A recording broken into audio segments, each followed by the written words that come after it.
Talk to me about where we should put our hands. Oh my goodness. They should be first things visible. In fact, every time you say hello, you should be, "Hi, I'm Vanessa. So good to see you." We love a gesture. It's funny because there's a primal part of our brain that knows that our hands are our deadliest weapons. So even though we think we look at the face, like when I ask people, "Where do you look when you first see someone?" People always say, same, eyes or face, sometimes mouth. And that is the second place we look. But the first place we always look, especially when we're seeing someone for the first time or in a meeting or for the first interaction, is we want to see, what is your intention? And so as humans, we will do anything to avoid the most awkward thing in humanity, which is, are we going to hug? Or are we going to handshake? Are we going to high five? Are you withholding anything? And so part of our brain is always just looking to see if you're going to handshake, high five. And on Zoom, it's even more confusing because our brain knows that we should see hands, but when it can't, it worries. And that is because part of our brain and our amygdala begins to fire when we can't see someone's hands, especially when we're trying to understand them. And so the best thing you can do is have your hands visible. That helps with trust. And the second, if you want to get fancy, is to actually have them be explanatory, which we can talk about if you want to. Yes, tell me. Okay, Explain. let's get. So really, really good speakers, they know their content so well that they can speak to you with two different modes. They can speak to you with their words, but they can also use their gestures to emphasize, underline, and outline. So the best TED Talks, I love TED Talks. And my team and I analyzed thousands of hours of TED Talks looking for patterns. I didn't understand why everyone who gives a TED Talk is good, right? You're not invited to give a TED Talk if you're not good. And I wondered, why do some go viral, like millions and millions of views, and others, by relatively unknown people, they get thousands? And we looked for all these variables, gender and color and smiling. We clocked the amount of time they smiled. The biggest differentiator was gestures. The TED Talks that had the most views used an average of 465 gestures in 18 minutes. We coded a chunk of TED Talks. The least popular viewed TED Talks use an average of 272 gestures in 18 minutes. What's happening is a really good speaker is making themselves easy to understand by saying, if they have 3 ideas, they hold up 3. If they have a really big idea, they don't show that it's small, they say that it's big. In fact, if I were to say, I have a really big idea, but hold up my fingers really small, you're more likely to believe my gesture over my words. And so in this way, we have to speak to people on 2 levels. We have to show them what we're saying with our verbal content. But we also have to say, I'm going to emphasize and underline my content for you so that you can actually comprehend and outline while I'm speaking. So it's almost like we're giving pictures to our words. Yeah, it's fascinating that the physical language comes second to the spoken language, even though that's the thing that is usually most front and center. I think this is why we love emojis, right? Like, we are actually quite pictorial. Like, we like to have images. So, if I send a text message, I'm fine, my friends are, what, is she fine? I don't know. Like, that doesn't sound fine. But if I were to have a little smiley crying face, I guess I'm very millennial because I use that crying side face. That shows, look, I'm fine. Ha ha. Smiling. But if I were to use I'm fine with the emoji with the circle crazy eyes, you'd be like, oh no, she not fine. And that is because we tend to give more weight to the visual. And that is, I think, why we're speaking in more and more images as we go. Hand gestures in person is like adding pictures to your book, which we all like. What if someone's not speaking? What if somebody's supposed to be just receiving? Where should our hands go then? Okay, so you can be a charismatic listener. I think that there's a myth about charisma that to be charismatic, you have to be the one talking. To be charismatic, you have to be extroverted and bubbly and the life of the party and tell great stories. That is one kind of flavor of charisma. But the other flavor of charisma is actually being an excellent listener. In fact, quiet, contemplative introverts are they're very charismatic. So while you're listening, you actually don't want to use gestures. You want to use nonverbal warmth cues. Nonverbal warmth cues are ways you signal to the other person, wow, I am so deeply with you that I want you to keep going and tell me more. And I'm even going to partake in your warmth. So my favorite things to do while listening. And by the way, when you're listening with your hands, I like to keep my hands as still as possible, but still visible. And that could even be like a steeple. I love listening with the steeple. When you put your tips of your fingers together in sort of a church steeple, that's a power pose for the hands. So you can put them in a steeple or have them at rest. More importantly, though, is actually your head behavior when we're listening to someone. So a triple nod, a slow triple nod, it looks like this. You do it really well. They have found that the other person speaks 67% longer when you do a slow triple nod. It's like the other person's saying, please keep going, tell me more. It's like a nonverbal ... So I would recommend hands still, visible at rest, occasional slow triple nod. You can even do one of my favorite cues, which is called a lower lid flex. So if you flex your lower lids at me, yeah, great. When you do this, this is across cultures. When humans flex their lower lid, it actually minimizes the amount of light that is entering into your eye, which allows you to see detail. So, for example, if someone's really like squinting to try to see something, they're trying to make their vision sharper. In conversation, this is a way of showing I am listening so deeply that I'm trying to see every detail. Mm. I have a theory. So, in the name of science, I love doing research experiments in my lab. We looked at the 50th sexiest men alive, people issue. And I noticed that so many of the men were showing a hardened lower lid. And that is because I think we find it attractive when someone is so engaged, they're trying to see us deeply. It's sort of that blue steel look. I think that that's why he did it in Zoolander. This is really helpful for two things. One, when you want to show that you're deeply listening, you can harden your lower lid. Ah, yes, I see you. There are times if you see it on someone else, it could mean they're deeply listening, but it also could mean that they're trying to figure something out or they're scrutinizing. So I have noticed that occasionally in negotiations or presentations, if I see someone do that lower lid flex at me, I'll say, does this all make sense? Are we all good here? Chris, do you have any questions for me? Because I noticed their brain just went into a deep listening mode. And there was one time where I uncovered a confusion that the boss was having right in the moment, right there, that if I hadn't have clarified that, it would have messed up the entire pitch. It would have messed up the entire pitch. So look out for it as well as making sure someone's on the same page as you. Yeah, because they've become more intense. Why? What is it that they're doing? Is it they're paying more attention, or is it they're maybe a bit confused? Yeah. Talking about giving presentations, going to do public speaking, what are some ways to build up energy and positivity before going out and speaking? Have you got a little priming process that you go through, or Tony Robbins jumping up and down? What's that look like? I don't jump up and down. I try to change my chemical cocktail. So internally, I know that my emotions are contagious. We like certain speakers because they bring confidence to the stage, and we love to be around winners. We love winners. We want to catch their winning attitude. So I know that before I hit a stage, before I lead a meeting, I want to have my winning cocktail going. I want to have a lot of testosterone. This is for both men and women. I want to have as much dopamine as possible because dopamine also serves me. So I'm going down to the bare basics here. Testosterone does a lot of things in our body, but for performance purposes, for presentations, it makes me think more clearly. It makes me more eloquent. It makes me have less dry mouth. It makes me have more stamina. Dopamine, it's the chemical of pleasure. It makes us feel good. But the reason I like dopamine is actually because it gives us motivation. They found that if they can gift dopamine in an interaction, people are more likely to open up, more likely to answer questions, more likely to work hard. So I'm trying to stimulate that for myself. Dopamine, testosterone.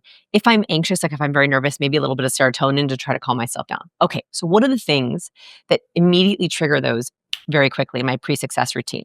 The first one is music. So there are certain songs, especially for me, everyone has their own. I have like a pump up playlist. They're songs that specifically remind me of times I've won or just give me that, oh, like this is such a pleasure to listen to. So I'm listening to the right kind of music. Second, I am very purposeful with the verbal cues I use before I do anything. And there was a study that changed my perspective on this. So what they did is they brought participants into their lab and they gave them intelligence tests, like basic intelligence tasks. They split them up into two different groups. The first group took the intelligence task and they read a set of very sterile directions, the kind of directions we read all the time. So please complete the following tests to the best of your ability.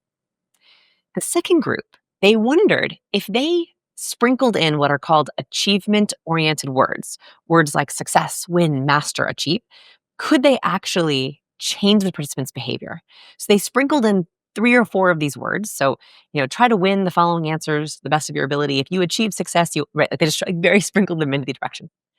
Everyone who took and read the win-oriented directions performed better on the task, but more importantly, spent double the amount of time on average working on the task and enjoyed the task more. I want that before I hit a stage. I want to actually enjoy my time on stage so that I have a lot of energy. I want to work at it and I get the gift of feeling like a winner. Once our body feels like a winner, our brain acts like it. So I'm trying to do all those things. So I'm using a lot of win words. Like I literally like have a win routine or a pump up routine. I listen to that playlist. I also try to laugh. Like even before our interview, I watch my favorite comedian to just like get me laughing, get me open.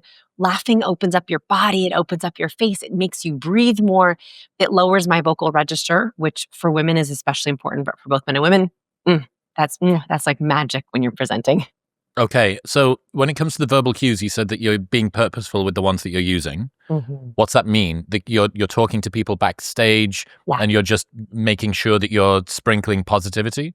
Yes. So, yes, I actually think that chit chat backstage is really important. I was just talking about this with another speaker, and he said to me, "Oh, I'm really in my head before, and I don't want to talk to anyone." I said, "Actually, like I try to make really positive small talk with everyone, and if someone says like, 'Oh, were you nervous?' No, I'm excited." I literally will try to reframe any butterflies that I feel, any like tremors that I have is this is excitement. This is not nervousness. Nervousness and excitement feel very similar in the body, right? They do very similar things. So I am telling my brain, I'm excited. You're excited. I'm excited. I'm excited to share. I'm excited to teach. When I'm talking backstage, I'll be like, what are you most excited about? What speaker did you like the best? What do you think is people's biggest goal today? I'm using words like goal, win, achieve, success, excited. A really great study. I love a study, if you'll forgive me, but I think this is just so good. This was by Alison Woodbrooks at Harvard.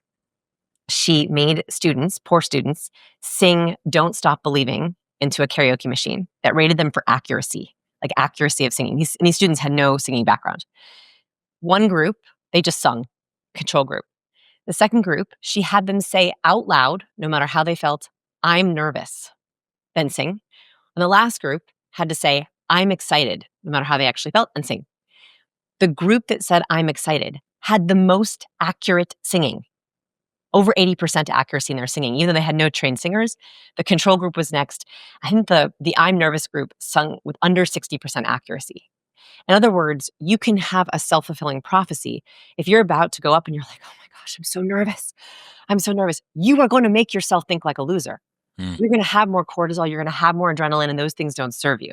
So you are better reframing as like, I am excited. Like, this is my moment. I'm going to win. So songs that remind you of times you won, chit chat backstage with positive verbal cues, and laugh lots, watch a comedian. Yes, exactly. Yes. And then just step out on them. And, a little power posing is always good, right? The reason I like laughing is because it kind of broadens your body.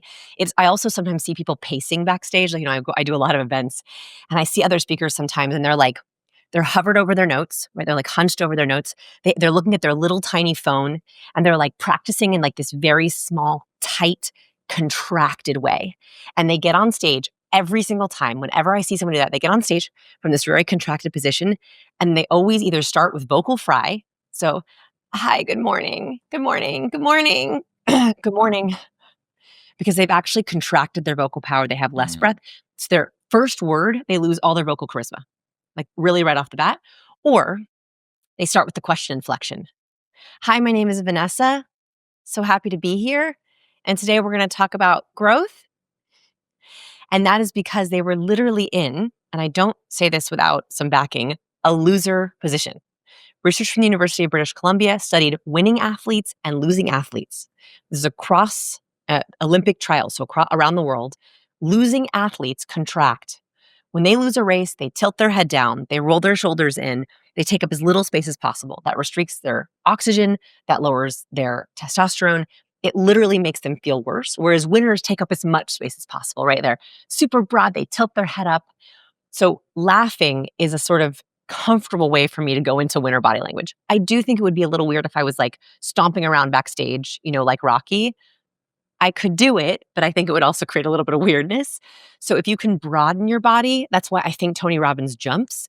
He's actually trying to get all that adrenaline out, but testosterone in, that winning kind of open, big spatial take up. So if you can take up space too, like, a chair with armrests, a big, broad couch.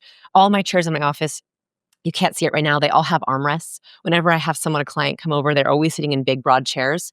That really does affect that feedback in our body. How much truth is there in power poses? I thought they got replication crisis into oblivion. man, did she got in trouble. She got in trouble. Yes, she had some cystic. She's said that she's replicated it now. And I really respect Amy Cuddy's work. There is some truth to power posing because we know that winners do it, right? So we know that winners across genders and cultures and races, when they feel pride, they take up space. This is an innate response in humans.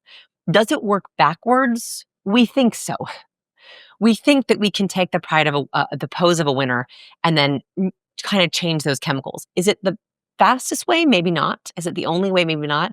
But there is more and more science to prove that, yes, it's true. And she's been working on replicating it ever since her mishap.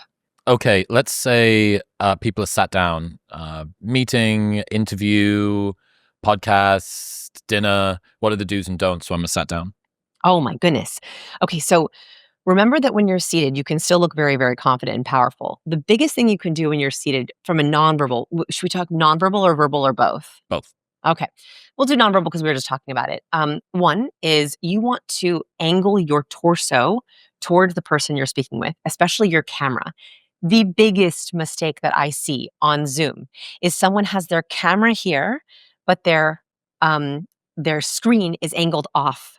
So while they're typing and taking notes, their entire body and their face is actually angled somewhere else, and they just glance over at the camera. Oh, it is almost impossible to feel like you have a really good connection with someone when you are not physically aligned with them.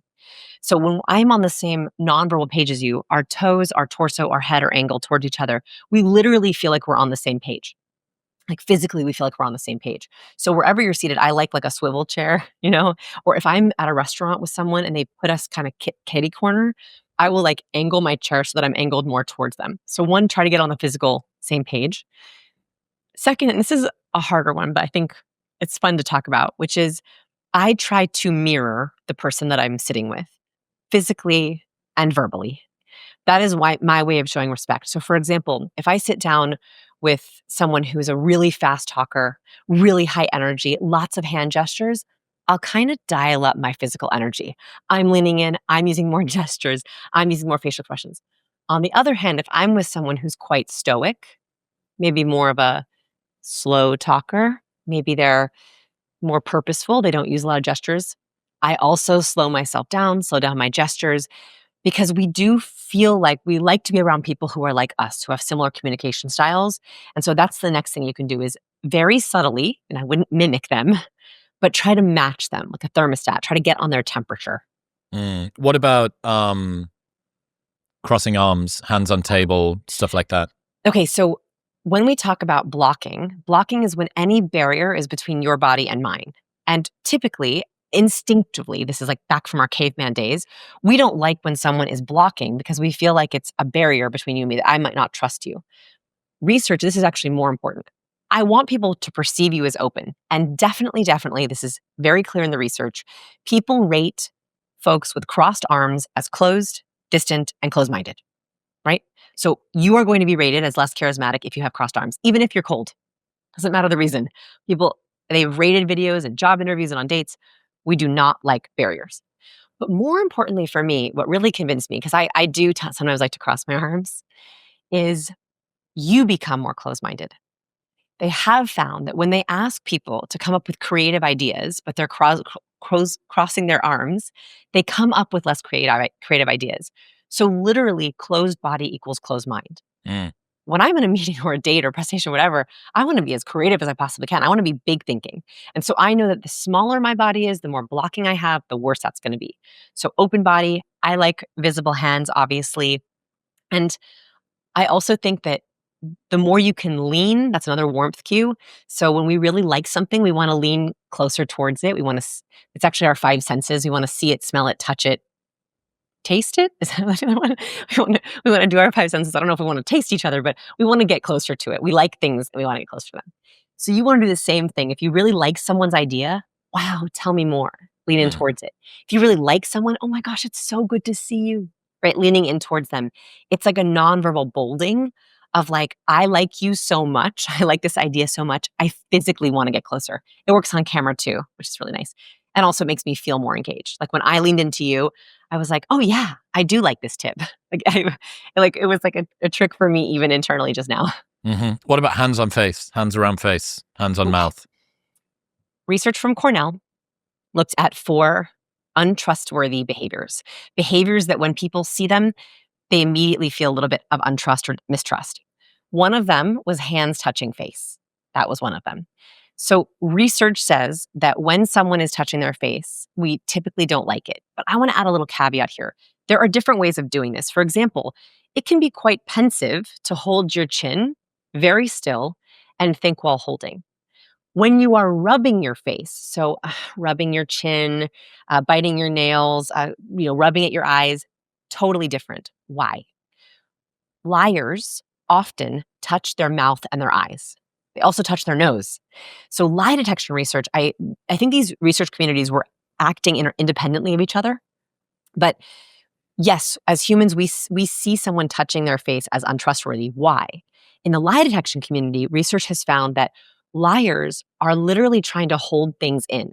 So liars will often cover their mouth because like instinctively they're trying to like, don't say it, don't say it, don't say it.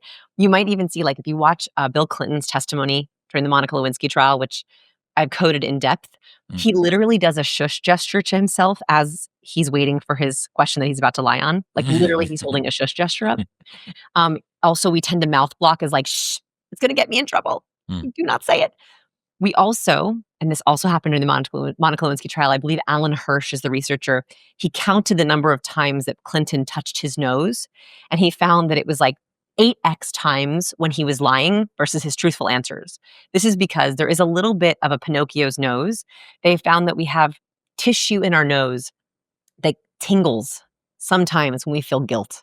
And so it kind of like liars will often, they can feel that tingling in their nose. So they touch their nose. So we instinctively know this. And the last big one is eye blocking. When we don't want to see something, like, I'm embarrassed, I don't like it, we will try to cover our eyes, close our eyes because we are ashamed of it. So shame or guilt, they're very close, they're not the same thing, will often cover our eyes. So I'm pretty against face touching as only if it's still. If you're pensively holding a chin pose, okay. Otherwise, I would say do not make someone think you're a liar, right? Do not accidentally do that. Oh, I should make a note. There is no Pinocchio's nose. There's no one cue that makes someone a liar.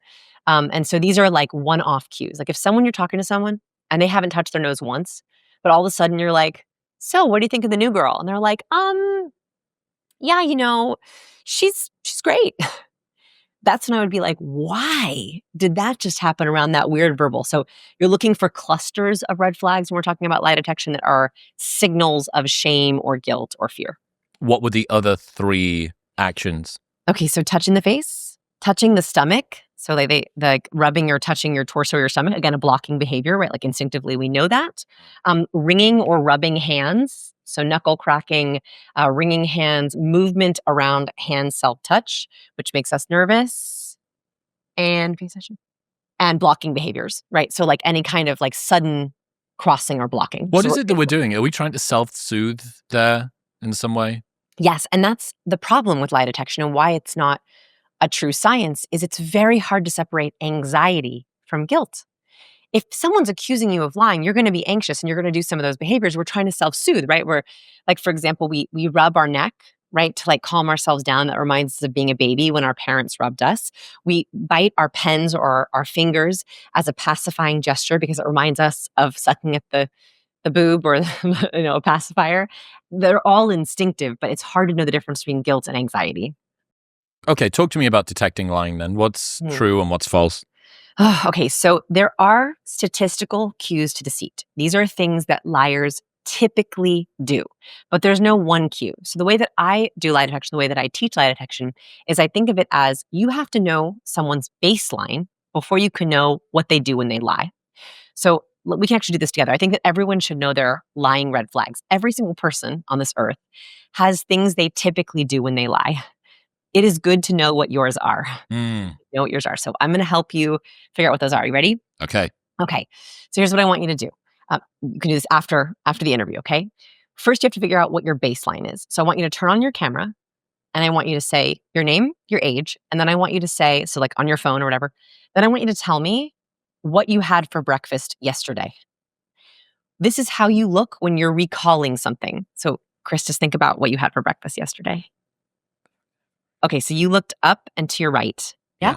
Yes. Okay, so that means that when Chris is recalling a truth, you tend to look up to your right, Mm-hmm.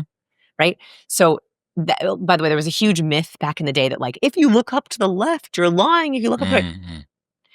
No, people do look up when they lie, but they also look up when they're recalling and they're remembering. So we would know that, Chris, when you're recalling a truthful thing, you tend to look up to the right and maybe down over to the side. Mm. Also, I wasn't seeing your whole body, but I'd want to know your hand gestures. I want to see your feet, Mm. and then I would also ask. I would hear your verbal answer. Mm-hmm. Do you use ums or likes? Are you using a high voice like this? Are you using a low voice like this? I want to know where you went. So record your response to that. Code it vocally, non-verbally, verbally. What are you doing? Then what I want you to do is that's your baseline, your recalling baseline. Then what I want you to do is tell me your most embarrassing story. And pretend you're talking to me, right? Okay. We do these, by the way, in our lab. We have them, people submit these videos.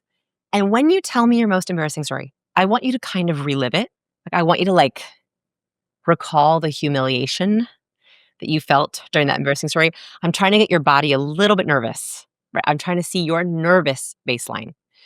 Code it vocally, verbally, audibly. What are you doing? You'll see we've done this with hundreds of different participants. Movement goes up. Typically, people touch their face.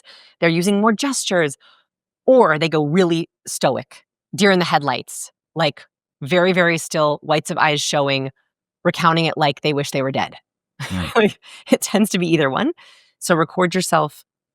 It's your nervous baseline, your nervous tells. And you should know what your nervous tells are as well, because I'll tell you what, you're probably doing them during your presentations. And you should know how to counteract them. Right? Like, I know what my nervous tells are. I work very hard to keep them under wraps because I don't want to infect you with nervousness. The last one, the hardest one, I want you to make up an embarrassing story that did not happen to you. And I want you to tell it to me, the camera, trying to convince me that it's real. So pretend like this was you. It cannot be a real story. What we're doing, I don't want you to rehearse this ahead of time. Your body is going to leak deception tells. It's going to leak, this is not true. You're going to see what you look like when you're trying to come up with a lie. Those tells are your lying tells. And the goal is to make lying tells into recalling tells? Well, depends on what your goals are. My goals are to look less nervous. Those are my goals. I don't want to teach you to be a better liar, although you could do that with this. My goals really are just to make sure you're not accidentally leaking nervousness. So many really smart people that I work with, most of my students are like super smart, high achievers, off the charts, but they don't know how to present themselves well. And my number one goal is your ideas are great. Don't ruin them with nervous cues. So that's my goal, is that you're identifying your nervous cues so you can kind of displace them or stop them. That is the first step for yourself. You also can practice this with your friends, partner, member, bring them in on it. Do it with them. You will then see your partner's nervous tells and your partner's lying tells. You will see your kids' nervous tells and your kids' lying tells. And that's when we begin to look for red flags. So there are certain cues: touching the nose, touching the face, eye blocking. Another really big lying red flag is people drop pronouns. This is called statement analysis. This is an email. So there's some really interesting science about lie detection in emails, which I'm working on currently. When we lie, we don't want it associated with us. Lying feels dirty. Lying feels bad. So what we do without realizing it is we drop the personal pronoun. So instead of I'm running late, we say running late, sorry. Instead of saying I didn't see your email, we say must have gone to spam. Instead of saying my car broke down, we say oh, got broken down, be there in a bit. So if you see lack of pronouns, again, nothing's a definite lie. It just, when I see that over and over again in emails or in a certain area of conversation, I'm always like, why are they using distancing language, separating themselves from the actual content? The other big lying tell that I like to share with people is the disgust microexpression. So disgust is when we raise our nose up and we crinkle our nose, we flash the upper whites of our teeth like it, you can try it, yeah. Disgust is when we have a lot of activation around our nose and our upper lip. We do not make that expression lightly. Like, that's a very weird thing to do with our face. And we often see it if someone smells something bad or tastes something bad. You also see it with liars. In our research, we asked people to play 2 truths and a lie with us. So, like, tell 2 true statements and 1 lie. We found that lying makes us feel dirty, like a little bit self-disgusted. And so sometimes people will show disgust while they're talking, while they're sharing the lie. So it looks like this. If I were to say, so what do you think of the new guy? Oh yeah, he's great. He's great. And they have the disgust showing in their face. It usually means that someone does not feel good about something, but they are afraid to share the truth.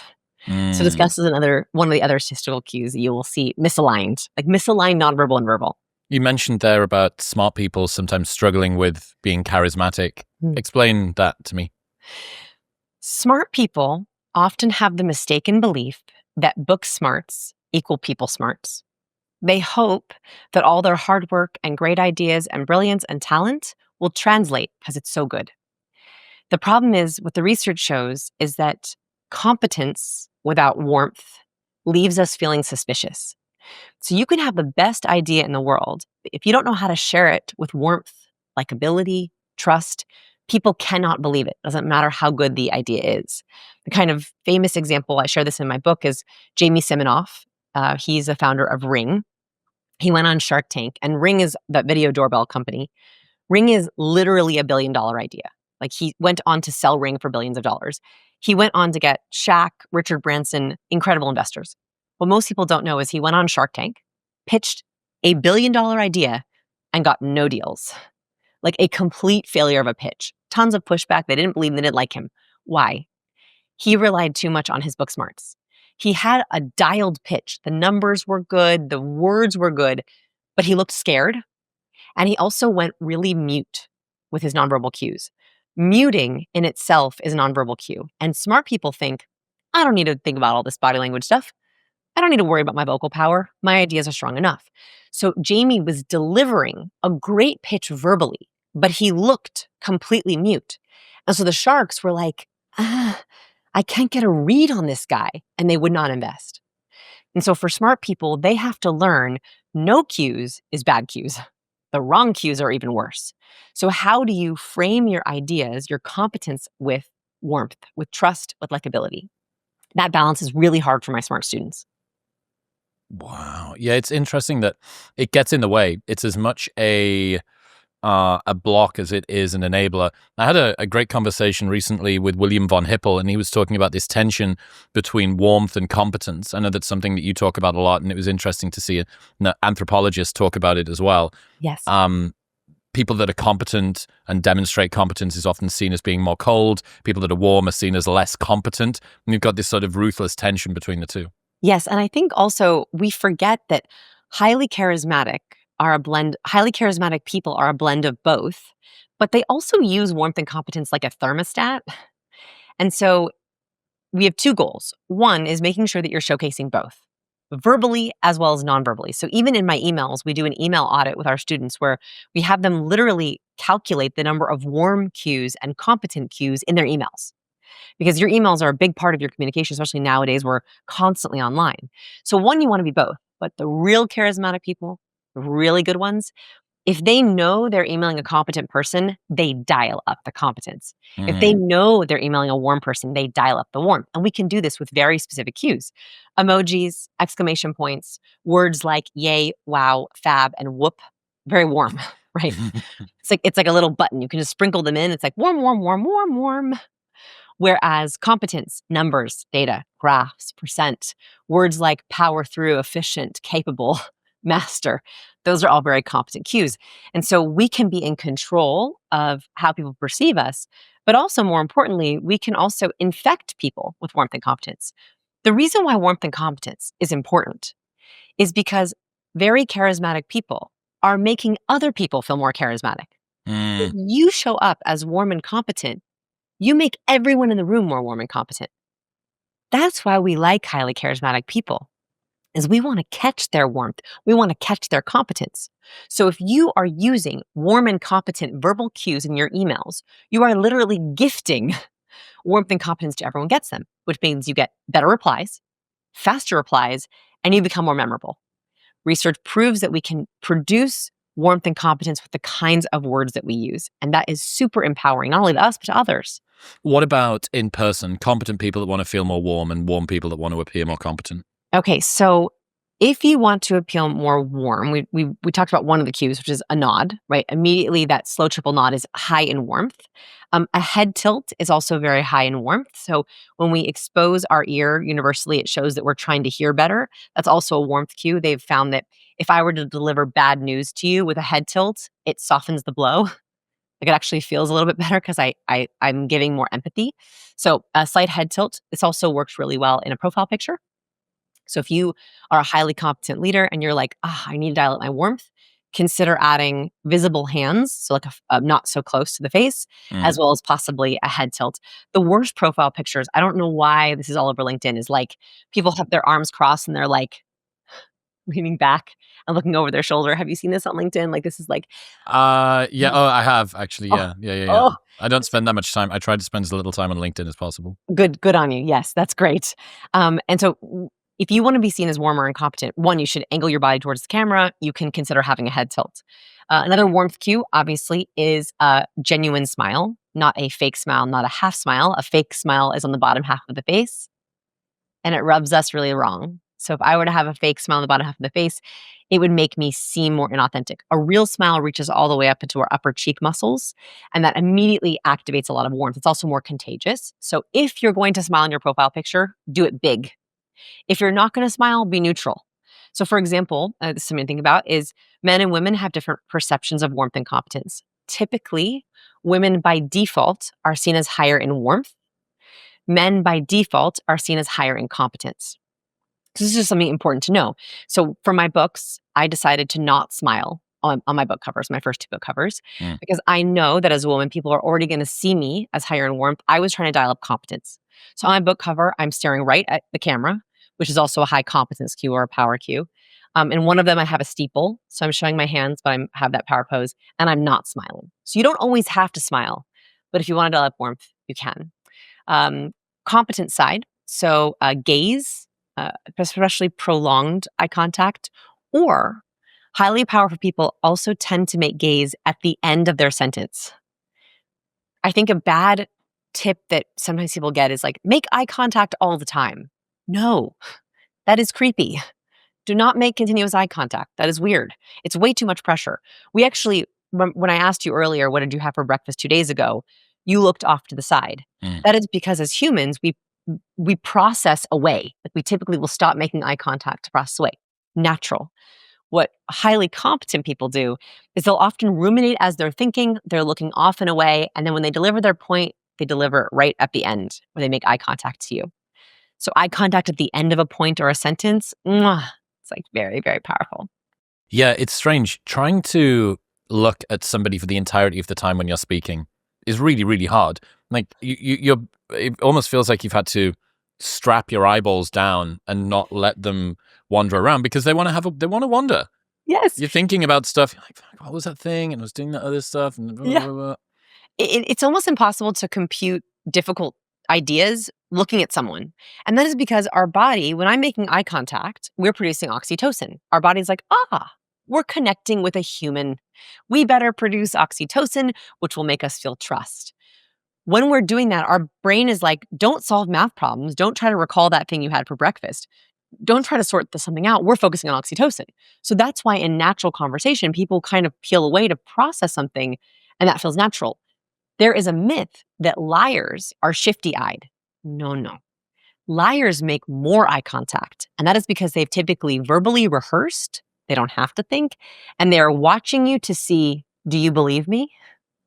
Oh, that's interesting because they also have to use less processing power to think about what they're doing. They're actually recalling as opposed to generating. Exactly. They're literally verbatim memorizing a script, which is why it kind of creeps us out when someone doesn't break eye contact. Because we're like, what is going on? Do they verbally memorize this? And What also, about, give me a break. Yeah, what about the issue of over-rehearsing? Again, for smart people who want to try and do a thing. They're not trying to be deceitful. They're not trying to lie to you. But, the perils of being underprepared versus being overprepared. Oh, okay. So when we did our TED Talk research and we found that hand gesture finding, which was just so illuminating, now it's like, oh, yes, smart people use lots of gestures because they understand their content. The bad TED Talkers, remember, everyone, if you're invited to give a TED Talk, you're good. You're going to be good. There's not going to be anyone bad. They're rehearsed to some extent. The bad TED Talkers were actually so perfect, you did not believe them. They took the stage and they sounded so scripted and so precise that it was literally hard to pay attention or distracting. The best TED Talks, if you go look at like the top 10 TED Talks of all time, they are super conversational. They almost take the stage like Brene Brown's original TED Talk. Highly recommend to go watch just the style. She walks on stage as if she's walking into coffee with you. She shares her stories as if she's telling you like an old friend. Ken Robinson, one of the most popular TED Talks of all time, he walks on stage and he shares a little anecdote about his son. And it feels like we're just chummy chatting on the side of the road. He was prepped. Okay. All these TED Talkers were very prepared, but they were not scripted. And this is what's really important. I actually never, ever believe in scripting ever. I don't believe in teleprompters. I don't like them. I only use them when I absolutely have to. I would much rather you bullet. Stories, ideas. If you're prepping for an interview or a pitch, go off of your slides. Never over rehearse the exact words you're going to say. Try to tap into the original emotion. Those bullets give you charismatic freedom. And that conversational tone is so much better than polished, perfect, formal, which smart people love. Smart people make the mistake. They think, oh, I should be stoic and super formal, super polished. But actually, that makes it very hard for someone to relate to you. That's interesting. Yeah, it's certainly trying to be as precise as possible, trying to control the outcomes, trying to ensure that every word is said with absolute accuracy. I don't know, it communicates the ideas correctly, but it's not exactly the vibe that most people are going to feel most warmth toward. Jamie Siminoff, right? He had the perfect verbal pitch. It was dialed, but they didn't believe him. They could not relate to him. I think that also, like, look, this is a little bit more granola, but perfect is not real. Perfect doesn't work. I think people tend to think that if they have the perfect story or the perfect joke or they look perfect, then people will like them and they'll be impressive. We don't like perfect people because we know that it's not real. We actually like vulnerability. We like raw. And I think we also like people who are not trying to be impressive. When we try to go in perfect and polished, that's what we're trying to do. I would much rather you focus on what's a way that I can share this with genuine emotion that I actually feel, and even like a little bit of vulnerability. For many, many years, I tried to hide that I'm a recovering awkward person. I feel very awkward with people. That's why I do what I do, is it does not come naturally to me. Pitches and presentations do not come natural. Conversations do not come natural. And once I started sharing that, people were like, oh, this is a learned behavior. If she can learn it, maybe I can learn it. So I think like if there's something you can share that's just real, that's way better than perfect. What should we know about vocal charisma? Ooh, vocal charisma. Okay.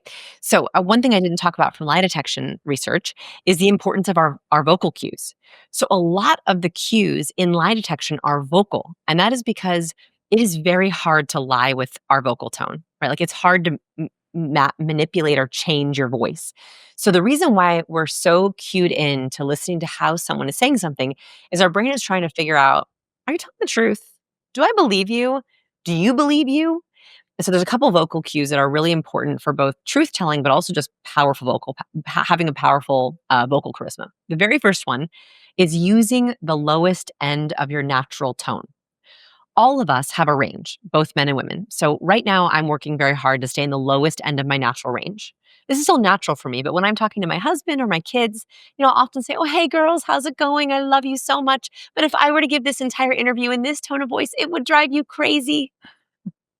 You would not like it, even though it's natural to me. So we like people who are in the lower end. Why?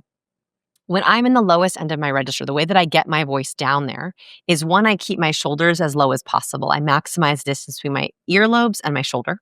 Second, I'm taking in a lot of oxygen. So I'm taking in very deep breaths in this interview to keep my vocal cords nice and relaxed. I'm letting you hear it now so you can hear me take them in, but normally I take them a little bit slower.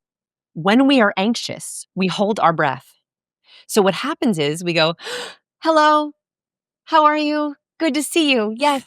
Up here, we're holding our voice and everything is tense and we don't like it. This should make you feel nervous when I'm talking like this. So when I speak on the out breath, it immediately forces my vocal cords to relax. The problem is people typically do this on their very first word. So they answer the phone. Hello? Oh, how are you? Good to hear from you. Right. Hi, my name is Vanessa, and I teach people science. We do that at the very top of our breath because we're the most nervous. What I want you to make sure that you do is from the very first line is you are speaking on the out breath. A little experiment you can do with me if you want to try this is say hello, so take in a deep breath and say hello at the top of your breath. So it sounds like this. Hello. Are you going to do it? You can try it. Hello. There you go. That was your highest range. You should not sound like that. Right? If that sounded familiar to you when you just did that out loud, that means you're speaking the highest end of your range. Now, the opposite of that is speaking on the out breath. So I want you to hear the difference for me. So this is the highest. Hello. This is the lowest. Hello. Right? Like still me, but I sound so much better. So now try to say hello on your out breath. Hello. Lower, deeper. That's the voice you should be using. So when I'm in a pitch or presentation, the moment I hear myself go a little higher in my register, I take a deep breath and I lower down. And you might have heard in this interview, there has been moments where I've gotten a little high and then I correct and breathe out and bring myself down. This is also where we get vocal fry. So part one, speak in the lower end of your range. Now, please don't be Elizabeth Holmes. Don't go so low that it sounds unnatural to you. That's weird. Lowest end of your natural range. It should not feel like you're trying. Second is vocal fry. This has to do with breath and volume. The other thing that can happen when we're very nervous is we take very shallow breaths. And that shallowness makes us breathy. It also makes us lose volume. So you'll notice that people with low volume and low breath, they use like vocal fry. And so they'll be like, hey, everyone, like morning. It's like, nice to hear from you. I don't know. That grating sounds, that vocal fry is like bacon on a frying pan. We do not like it because we can hear that someone is a little anxious. We don't want to catch it. Whenever I hear someone in vocal fry, or if you hear yourself go into vocal fry, speak louder. It's a trick. It will get you out of vocal fry immediately. So if I hear myself hitting that at the end, I immediately just speak a little bit louder. That volume gets rid of it. Pushes through. It pushes your voice through. Vocal fry is just your vocal cords rubbing together like rattling. So if you're adding more volume, it just pushes them together so they make a better sound. So if someone's using it, have them speak up. How dynamic should people be when it comes to volume? Quite. Right. Quite dynamic. And they've actually researched this. So dynamic volume is a power vocal cue. Now, look, I don't always teach this one because you got to get it right. And so if you're going to use this, I really want you to practice it. We love dynamic volume because it helps us with comprehension. So for example, if I'm really excited about something, I'm like, you are not going to believe this. I'm talking at a high volume. But then when I share something a little bit personal, a little bit more private, I might go down in my volume. That immediately cues you in. Wow, we're coming in closer. We're doing something a little bit more intimate. But then I'm talking about something super exciting. Like it just cues you into the emotional state. We like it as a listener. So I would say if you can use a touch higher volume when you're being authoritative, so you're giving a command, like a boundary or a deadline. When you're very excited about something, we literally tune in more to it. I think, by the way, there's like Netflix or YouTube, they turn up the volume on ads. Has anyone else noticed this? Because like we're cued to listen to things that are louder. So if you're saying something important or you're excited about, volume up. If you're saying something intimate, vulnerable, personal, kind of secretive, or even like surprising, lower your volume. People will either lean in or it also triggers their brain to think, oh, we're saying something like a little bit softer. And that kind of excites us in a different way. So but be careful, right? Like this is a hard thing to master. I barely do it. Like in interviews, I find I don't do it purposefully. If I do it accidentally, I'm like, yes. It's a lot of cognitive load for me. Remember, I'm an awkward person. So I have to think a lot about my communication. I'm a social overthinker. So if any of these cues feel like too much cognitive overload, do one at a time. And that is because we can grow social muscles. So things that used to be hard for me, I practiced enough times where now I don't even think about them. So it's okay to also go cue by cue. There's 97 of them. You can go one by one if you want. Yeah, I was going to say, what's your advice for people who are overthinkers when it comes to the way that they communicate to kind of get out of their own head? Oh, yes. This is, I think, my mission in life is to help my fellow social overthinkers. And this is how. There is no such thing as perfect, but there is purposeful. When you are purposeful with your interactions, it takes all the overthinking out of it. If you know in a conversation you have two goals, warmth and competence, That directs all that social overthinking that's like negative, not helpful to you into warmth cues, competence cues. Warmth verbal, competent nonverbal. It actually gives your brain something to think about that's not, I'm doing bad. I sound dumb. Do they even like me? Are they mad at me? So I want to replace all those negative internal limiting beliefs with really positive ones and purposeful ones. So warmth and competence, winning, I got this, I'm excited, great. The other thing that you can think about doing is, okay, what's my conversational intention here? I know that when I'm interacting, I'm trying to find out as much about the person as possible, and I have one singular goal in normal conversation. How many times can I say, me too? I know that there's a psychological effect, the similarity attraction effect. It is the most powerful effect in basic interactions, which is we like people like us. We're, of course, Mm. attracted to sometimes our opposites. My husband is my opposite, and that's a good thing. But we like people who have similar values, similar interests. In a conversation, if I can feel and get the other person to feel, oh, yeah, me too. I also love that. We're winning. So I've taken away all those negative worries, and all I focus on is what questions could I ask to find our similar interests?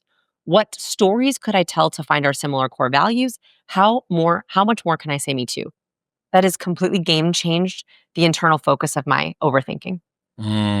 Just trying to resonate with people. I guess what we don't want is to feel like we're the odd one out. Some sort of weird Lone Ranger thing. Yeah, and resonating. What about small talk? The absolute nightmare encounter that lots of people have. How can you get better at small talk? Okay, so this is actually what got me started on my career journey 17 years ago, aging myself. Mm. So I started in 2007, and my very first YouTube video was about this in November 7th, 2007, which was how do we elevate small talk to be less boring and more engaging? I am allergic to small talk. I hate it. It turns me off. It makes me like want to leave every conversation. It wants me to be more introverted. I'm actually an ambivert in between. So we did an experiment about a decade ago where we took 500 speed networkers and I assigned them conversation starters that I hypothesized could break small talk scripts. The problem with small talk is that we're on autopilot. And this is why it goes so badly. We meet someone and we're like, so what do you do? Uh-huh. Where are you from? Mhm. Okay, well, it was nice meeting you. Like we Mm. have the same questions and we've answered them a million times before. So our brain is just dead. Right? Like a part of me dies when someone asks, what do you do? Like that's like just how I feel, right? Inside. Because I've answered it so many times. Okay. So I assigned how are you and what do you do? The two questions we ask and answer the most often. Then I assigned four questions that I thought would produce better conversation. We set up cameras in all four corners of the room. We tested volume, body language, gestures of excitement. So more gestures, more leaning, more nods, more smiling. And then I asked each person to rate the quality of their conversation on a scale of 1 to 5. 1 being, that was the most awkward conversation I've ever had. I want to die inside and I could barely fill the time. 5 being, that was the best conversation I've ever had. This could be my soulmate, right? Like on a scale of 1 to 5. How are you and what do you do? Across the board, the lowest ratings. Yet we ask them all the time. So my very first tip for small talk, do not ask, what do you do? We need to go on a small talk diet. If you ask boring questions, you will get boring answers. Mm. You have to be willing to be conversationally courageous, which means breaking the social script. No more, what do you do? No more, how are you? No more, what's up? Been busy. How's it going? No more. You're literally chewing them to be boring. Second, the highest rated question was, what was the highlight of your day? Why? I was trying to think of a replacement for how are you, right? Like it's hard to like walk into the office and be like, what are your greatest dreams in life? Right? Like that would be deep, but people would not like it. So I'm like, what's a better replacement for how are you? What's the highlight of your day? Or what's been good?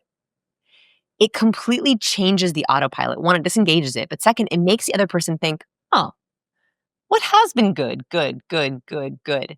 And you're gifting them optimism. They are literally in their brain thinking, what's been good, good, good, good. And they're going through all the good things in their mind, which immediately changes them to be more positive, gives you a better, more engaging answer. So, what was the highlight of your day or what's good is the question that I want you to start with. Whenever you walk into office, hop on a call, even an email. The second two questions were almost tied for second place. They were working on anything exciting recently. And this is a replacement for what do you do? What do you do is also asking someone, what are you worth? And I think that for people who are not defined by what they do or they're ashamed of what they do, it's actually a hard question for them. And so if you ask instead, working on anything exciting recently, you are giving them permission, because if they love what they do, oh, they'll tell you. They will tell you.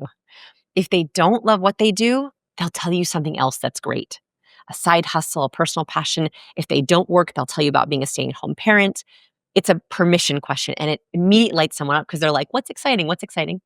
The third one was, what personal passion project are you working on? Which people love to talk about.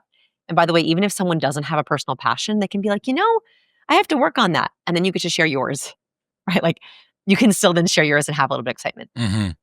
The fourth question, for my math folks who are counting, the fourth question almost broke my data in the sense that people either gave this question a 5, they loved it, it was amazing, they made best friends, or a 0, which wasn't even an option on my scale. That's how much they hated it. Can you guess what it was? No. This question is, what's your story? Now, I wondered, because this is kind of a deeper question, I wondered would this work? Extroverts love this question. They're like, what's my story? How much time do you have? Should I start in the childhood years or college? Like, they are thrilled to share their life story with their Uber driver, with the person on the side of the street. Like, they love it. Introverts, you ask them this question and they're like, I have to go to the bathroom. Like, I don't want to share this with you. And that is because it's a little bit personal. It's a little bit too deep too quickly. So I would just share the first 3 questions, great. Be careful with what's your story. Only ask it if it's an extrovert. And when in doubt, I would avoid asking it until later, until you know them better. Do introverts have more of a problem with being charismatic? I thought you were gonna ask, do introverts have a harder time with small talk? And the answer is yes, because they use less words on an average day and they're less comfortable sharing. Introverts have a very difficult problem because they crave privacy, but they also crave connection. And so they're like, I so want to connect with people in a good way, in a deep way, but I value my privacy. Do they have a hard time being charismatic? I think they do struggle more than extroverts. That's not based in the research, but I think that extroverts who are talkers, who thrive with people, they're at ease in social interactions, right? The difference between an extrovert and an introvert is an extrovert gets energy from people. An introvert gets energy from being alone. An ambivert can get energy with the right people and the right situations, but needs recharge time, like needs alone time. So introverts are often set up to not be as at ease because when they're with people, their energy battery is used. They are juicing it. They are juicing it. Now, I think that if they know what to say, they have exactly what questions to ask, they know what to do with their hands, they know what they're searching for, it becomes easier. Their battery is drained less. So they can be extremely charismatic, but it takes more work. What about becoming more resilient when we think that people might be socially rejecting us, or we kind of get into an awkward conversation or a new one in the group? We don't really know how people feel about us, and you don't want to come across as being too brash. You don't want to come across as being too much of a wallflower. Yeah. That hypervigilance, I imagine, that a lot of introverts and people that pay attention, maybe smart people, have as well, where the micro movement of everybody that's in the room and they're paying attention to it all. How can we become sort of more resilient to that fear of social rejection and maybe actual social rejection? Yes, this is, I think, the mission of my life, is helping people feel braver, because what's fascinating is we tend to overestimate our abilities in all areas when it's not correct. Like, we tend to think we're smarter than we are. We contribute more than we contribute. The only exception to that is in conversational awkwardness. We tend to think that we're bad at conversation, when actually we're better than we think. So the first thing I would say is you might be harder on yourself than you need to be. And a lot of this can also come from our past bad experiences. Like if you struggle with social anxiety, or if you had a narcissistic parent, you often misinterpret neutral facial expressions as negative, which means that you have been in interactions where you think people are angry at you. You think people are disappointed or not happy, but actually, because of your background, you're misinterpreting neutral as negative. What are some of the sort of predictive factors for that? That we it's a cycle, right? So if we had a narcissistic parent, Mhm. that parent was overly critical of us and often was negative towards us. So we take that imprinting, we take it into social interactions.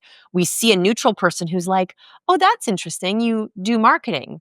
And we They misinterpret hate that me. They as they think I'm hate me. boring. They hate me. They hate me. I'm gonna excuse myself. Bye. We don't ask for their number. We don't think that we're clicking. We think Mm. that we're doing a terrible job. We go home early. Right. And like, I know this so intimately. Like, if this is you, oh, we are together. Like, it took me years of coming home from parties and me saying to my husband, "Well, she hates me." And my husband would be like, "What are you talking about?" I'm like, "Yeah, she was so mad at me." He's like, No, I don't think so." And it took a lot of dissecting. This is why I learned micro expressions, is because I was like, I have to know what anger looks like so I don't misinterpret neutral as Mm. angry. I have to know what contempt and disgust, I have to know what these look like so I know exactly when I should be seeing negativity when I'm not misinterpreting it. So one is getting very clear on the cues that are being sent to you. I think that could be extremely empowering, learning what the negative expressions look like so you're not misinterpreting them. Second is not everyone is going to like you. That's good. It would be exhausting and overwhelming if everyone liked you and you had to be friends with everyone. I think the moment we're okay with some people are not my people, I actually think we should be more forthright with this. I believe in creating friendship allergies. There are certain people who I get along with so well, and there are certain people who, like, I'm allergic to. Like, we just don't get along that well. I would rather know that sooner rather than later because I have a social battery that only is half full usually. So I now create allergies where I figure out this out really quickly. One of the ones I ask is very early on in a conversation if we're connecting, is I'll be like, "So, like, what's your big goal for 2025?" This is because I am super goal oriented. Like, I love a goal. I thrive off of goals. If you tell me, "Oh, I'm not that into goals," or I just never, I have all these goals and I just never achieve them, we're probably not gonna get along. Like, Mm. I'm with my friends, like, I will bully you into achieving your goals. Like that. If you have a goal, it's my goal too. Like, we're gonna be in it together. And so I think, like, thinking about what are the questions you could ask that are gonna very quickly help you find your people actually makes you feel more confident because trying to make it work with someone who isn't your person is exhausting. It's like a conversational shit test. Yes. Exactly. Mm. Exactly. And we have to think about these, like, what are things that you just know are a deal breaker? Like, I'll give you, one of my husbands. He's gonna be so mad at me when I share this, but it's true. So, he really does not like horoscopes. Like, he is just, like, very much not into horoscopes, and so he will ask, like, early on, like, "So, like, what's your sign?" And he sees how into it someone is, and if they're too into it, he's like, "Peace, peace." Thank you for setting up a warning flare nice and early. Yes, exactly. And so whenever we're with a new couple, and we're trying to be friends with this couple, and someone starts talking about horoscopes, I'm like, "No, like, it's done. We're Yeah, not gonna be friends. Oh, yeah. no." Oh no. Okay. What about s- coming across as more attractive when it comes to dating? Yes. So this is gonna kind of a weird one. I think that we put too much focus on looks for attractiveness. That sounds weird, right? But actually being attractive is about being physically attractive, but it's actually being physically available. We are very attracted to people who are not going to reject us. And so in dating, there's something called signal amplification bias, which means that we think that we're being over the top obvious with our attraction cues and who we're into, but actually we are biased to this. People miss most of our cues and they tend to think that people are not interested in them. So you have to over signal availability to others, and that makes you immediately more attractive. I think it was researcher Monica Moore. She looked at singles in a bar and she found that the most attractive women were often approached the least because they were signaling less availability nonverbal cues. Women who were signaling the most nonverbal availability cues, which I'll talk about in a second, were approached the most and had the most dates and had the most follow ups. So we've learned a couple of these already, but we love, especially in a courtship setting, um, darting glances. So I'm going to try to do these with the camera. Maybe they'll translate or not. Monica Moore found this in her research study that the women, especially the women, it works for men to women too, but for women to men especially, who do very quick lingering glance. So it's like a very quick 1, 2, 1, 2, like 17 times. Like that's how many times it took for a man to approach. This is in heterosexual dating. It took 17 times for the guy to get it. So it takes way more than you think. So quick darting glances, lingering glances.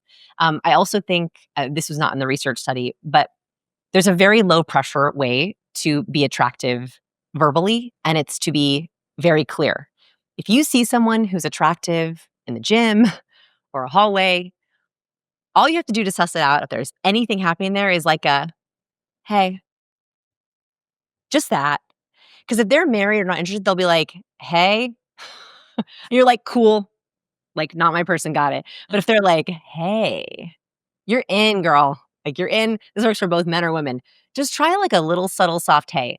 Lowest voice tone, little lingering gaze. It is the fastest way to be like, I'm available. Are you?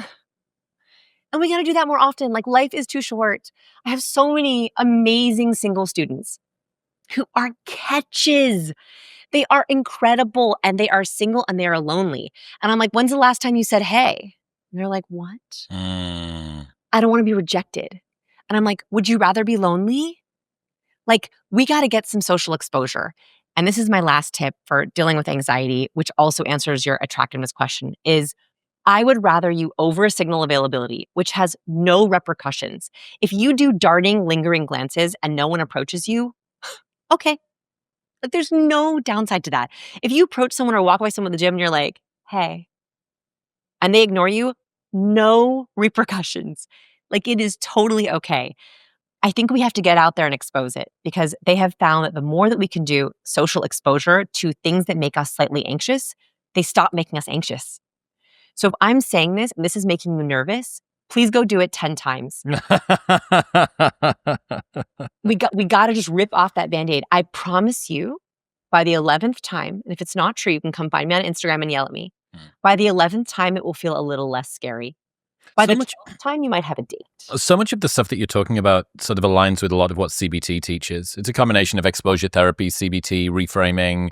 Look, this isn't as bad as you think it can be. You know, it's not just rooted in sort of nonverbal and verbal communication. It's, I'm going to guess, the neuroscience of what's going on in your brain and how that actually relates to your habits of communication. And I think, yes. And if you've tried CBT or any of these techniques before and they haven't worked, they're going to work this time. And let me tell you why. Sometimes CBT will give, or social exposure therapy will give you an assignment without enough tools. And if you've struggled with social anxiety like I have, or if you're a recovering awkward person like I have, you'll do these over and over again and they still feel bad. If you have an intention, like you know what to do with your hands, you know what question you're going to ask, you know exactly how you're going to say hey, you know you're going to do flirting, darting, lingering glances, that takes on the anxiety because it gives you something to do with it. So if it hasn't worked in the past, it will work now because now you're going to have very specific tools you're going to use that are going to get you out of that overthinking. What about online dating profiles, cues, important attractive cues there? So again, I'm going to say you don't want to appeal to everyone. So many of my friends who do online dating, by the way, I've been married for 15 years, together with my husband for 18 years. So it's been a minute. So just caveat all my dating advice with it's been a minute. But I do think that I know what a successful relationship looks like. And I'm working backwards from that. Working backwards from that is you don't want to marry just anyone. You want to find your person, which means you want to find them quicker. The fastest way to deplete your social energy on dates is to go on dates with the wrong people. So I want you to create allergies on your dating profile. Like, I have a friend who loves dogs, and she didn't have any pictures of dogs on her profile. And I was like, no, you want to attract a dog guy. Like, you want to attract a guy who loves dogs. Have a dog in every one of your profile pictures. Like, you need to be featuring your dog because you don't want to have someone who's like, I'm allergic to dogs. I don't really like dogs. I don't like when they sleep in our bed. Like, that's a very specific and small one. But if you have values, you want to state them as clearly as possible up front, so you're getting better dates from the very start. The second thing is, try to ask level 2 questions on your dates. The other thing that can happen on these dates is you're talking, but you're not really connecting. So you're on a date and you're like checking things off. I know I've had a couple amazing experiences where I've got to observe some speed dates. And everyone nowadays has like checklists, you know, like people have like things in their mind that they want. And so basically I can hear them doing their checklist in their heads. They're like, Do you travel much? Oh, yeah, I love travel. Check. So, like, what do you do for fun on the weekends? Oh, yeah, also does yoga, also does running, also goes to the gym, also great, check. So, like, what shows are you watching these days? Oh, great, we have the same humor. What kind of music do you listen to? Like, I can literally hear them doing those. And those things are okay, but it's going to limit you in terms of depth. Like, those are not very deep questions. And so then you'll end up being on 7 dates and feel like you don't really know that person. I would much rather you go to level 2. So level 1, when we talk about connection, is general traits, basic interests, job, where you're from, like your general facts. Level 2 is goals, motivations, worries, fears, personality traits. These are the questions that I want you asking, even on date number 1. I want you going there, not in the first few minutes. You got to hit some of those level 1 questions, but like as quickly as possible. So this is, what are you learning right now? What is your biggest goal right now? What keeps you up at night? What excites you? Where do you see yourself in 5 years? Those kinds of questions are getting to values, are getting to motivations. And that's where we actually begin to find alignment, especially with personality. Like, is this person as extroverted as you?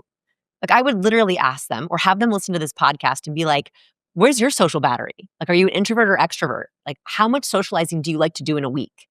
That is so important for your relationship, much more than music tastes. Yeah. It's strange the stuff that we think that we're going to resonate with other people on compared with what it's actually going to be. Are there sex differences between men and women? The way that we sort of come across in terms of charisma, how we get adjudicated, how gender neutral are these bits of advice, or are there certain things that only work for men and women? There are some differences, and actually not as many as you would think. Like, even the big 5 personality traits, which is a really robust science, has very little gender differences, but there are some, and they're typically how we communicate. So, for example, women love what are called vocalizations. On a date, a woman thinks that a date is going well and also is more attracted to the person she's with. I believe this is both in heterosexual and homosexual relationships. The more they are saying, "Oh, uh-huh, wow, oh." That's called a vocalization, and they love doing them as well as hearing them. So, men, if you would like to be more appealing, the more vocalization you can give the woman that you're with, the more she's going to feel like, wow, like we're resonating. We got this. We're literally on the same wavelength. I'll even hear like really good relationships, like old marriages, they like on the same wavelength. So like the woman will be like, don't you think? Like they're, like, literally syncing up their vocalization. So, try to give more vocalizations. That's for women. Men are okay with not having any vocalizations at all. They don't they don't need that at all. That's, like, the biggest one. The other ones have to do with warmth and competence that women tend to come across and feel they should be warmer. So they tend to laugh more, giggle more, self-touch more, right? Like they'll self-touch their hair, their earrings. They also use different cues to be attractive. So women to be attractive will touch their lips. They'll touch their suprasternal notch, like the notch in between their two collarbones. They will stroke their hair to show the health of their hair, which shows that they can bear children. Men will typically try to showcase the squareness of their jaw. So, like, they might do one of these things, or they'll rub their face to like shit at. They also want their pheromones out there, so they might like even like rub this or try to get like their armpit pheromones out because they know that signaling high testosterone. But that's a little bit different between homosexual and heterosexual, but the way that we are attractive is a little bit different. Availability is good for everyone, but some of those smaller cues are a little bit different. Yeah, I think especially in this new world of guys being very concerned about not wanting to make women feel uncomfortable or be part of some awful news headline or a TikTok or in the background of a gym, but a lot of women still getting sort of living in this blast radius of why men love bitches, treat him like you treat him mean, keep him keen. I think we need an iOS update for what it is that women understand about sort of how men are interpreting. If it's anything other than an absolute hell yeah with a big sign above your head, it's a, oh my God, I don't want to get in trouble. Right. Right. And I think like um asking, like, all the kinds of nonverbal permission are also great as well. Like, for example, in this culture that we're in right now, it's like a very odd place to be. Um, Touching used to be a thing that people did when they were flirting. This used to be a thing that we did where, like, a man and woman was attracted, and so you would sort of lean out and touch their arm, you touch their lower back. Well, now it's like, I don't wanna touch too quickly. So what you can do instead is you can reach out as if you're about to touch and then let the woman go the other way. So, like, you can, like, I call it a hover touch, like, right? So you can, like, it's hard to do it on myself, but, like, if you would normally to flirt with a woman, like, reach out and touch her hand or touch her back, you could reach out and not actually touch her and see if she leans into the touch or is receptive to the touch. So there's also things that we can do to have, like, that slow ramp Halfway up. house. Mm. What about have you looked at paying and receiving compliments? How to get better at doing that? Well, I'm probably not the person to ask on compliment economics because while I know I shouldn't need compliments, compliments make me feel good, and therefore I really want compliments. So I think that we should actually compliment like a skill and take a compliment like a skill. What I mean by this is don't compliment the tall guy on being tall. Right? Like, do not compliment someone on something that they already know is a thing for them. Like, I often hear, like, I'm with VIPs, right? And someone will compliment the VIP on the thing that they work really hard on. They're like, "Yeah, yeah, I know." You're better off complimenting someone on something that they're working really hard at, but they haven't quite perfected. Mm. Right. So if there's something that they're working on, they haven't quite perfected, and you're, like, seeing the progress, complimenting on progress is one of the best things you can do. We love progress as human beings. So complimenting more specific things that they're working on. And the second thing is we should be good at receiving compliments. And I've had to work on this where, like, if someone compliments you, like, "Oh my gosh, that is so kind." And then don't say it back. This is like the worst when someone's like, "Oh my gosh, you look so pretty." And then someone's like, "Oh, you look pretty too." Mm. Really? Like, That's no the one best that you believes. could come up with. Yeah, no one believes that. So if you get a compliment, just say, "Thank you so much. That's so kind." Just that. Don't apologize for it. Don't say that they're wrong. And for heaven's sakes, don't fake compliment them back. Just take it. Yeah, it's being able to take compliments well. I remember it's sort of, I don't know whether it's the Brit in me, although I do think that a lot of Brits do this. This sort of disparaging, oh God, I mean, like someone would say, uh, I really love how much attention you pay to, dude. Well, I've got nothing else going on in my life. So it's like, this person said something really nice to you. You've managed to make it even more about you Yeah. somehow, but in the saddest way possible. And also, like, we hate feeling wrong. So if someone compliments you and you'd argue with them, you're giving No, I'm them not. No, don't be silly. It's like, hey, this person just said something nice to you, and you've denied the accuracy of the world. yes. And here's how I want you to think about it. We love a lot of things as humans, but two things we really love. One, feeling really smart. Second, giving advice. So if you say to someone, "My gosh, I have been loving how much you're doing on YouTube. It's incredible, your videos." Hmm. And I say, "Oh, no, no, I didn't do any of it. My team did all of it." They're like, "Oh, I feel stupid." That is the worst thing for someone to feel. The second thing is, can you double down and be like, "Oh my gosh, what did you like about it? Tell me everything." You've just doubled up on the compliment. Not only have you accepted what they've given and made them feel smart, now you're actually going to ask them for advice, which really puts them in the position of expert. So when Mm. someone compliments me on something like that, especially like if someone compliments me on my book, I'll be like, "Oh my gosh, what was like the biggest takeaway? Like, what did you love the most?" I'm writing my next book. I'm trying to figure out the nuggets that stuck with people. And they're like, "Well, let me tell you." Right? Like it's It's also a a little bit of a shit test to make sure that they're actually. It's like, totally. the thing about the lying. You I read really it. like the thing about the lying. I mean, like, I'd rather know. Like, are you gonna fake compliment me or real compliment me? So, yes, the hidden objective of that is also, is this real? Yeah, Am I gonna sniff test this? you bullshitting me, Yeah. Vanessa. You're awesome. Chase, Oh, mutual friend of ours, has been harping on about you for forever, and it's awesome. I, as a recovering socially awkward only child person who's also British as well, you're doing the God's work. Where should people go? They want to keep up to date with all the stuff that you've got going on. oh my goodness. Well, I read my audiobooks. So if you like audio, I do Cues and Captivate. They're both on Audible. And then I'm at scienceofpeople.com if you want tips every Monday. Heck yeah, Vanessa. Until next time, I appreciate you. Thank you. Bye. Do you think that your algorithm on YouTube is a bit of a god? Is it able to know things about you that you don't know about yourself? Well, the YouTube gods have selected this episode specifically for you, bespoke. So go and check it out.